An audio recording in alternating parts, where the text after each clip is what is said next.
High বন্ধুরা, আমি আজকে আছি 7,000 ফুট উপরে। এই যে দেখেন গাড়িটা অনেক সুন্দর না? এই না আপনার মেঘ পড়া, মানে আমরা মেঘের ভিতরে আছি 7,000 ফুট উপরে। ছোটবেলায় আমি দেখতাম আপনার এই মেঘ দৌড়াদৌড়ি করতো। এই যে দেখেন পানি, দেখছেন মেঘের ভিতরে আছি আমরা। বৃষ্টি হয়েছে না? বৃষ্টি হয়েছে না। আমরা একটা হোটেলে উঠছি, উঠতে হাইরা মেঘের ভিতরে হামাইছি। মানে আইসি থেকে খালি মেঘ আর মেঘ। আমার মনে হয়েছে তাই আপনাদেরকে ঘুরায়া গাড়ায়া দেখাইতাছি।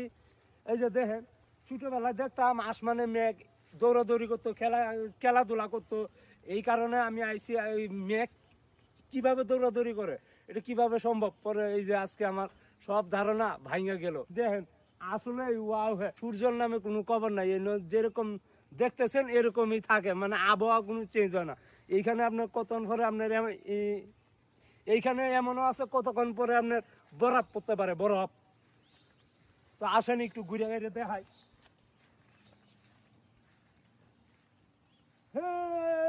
দেখেন কিচ্ছু দেয়া যায় না, কিচ্ছু দেয়া যায় না।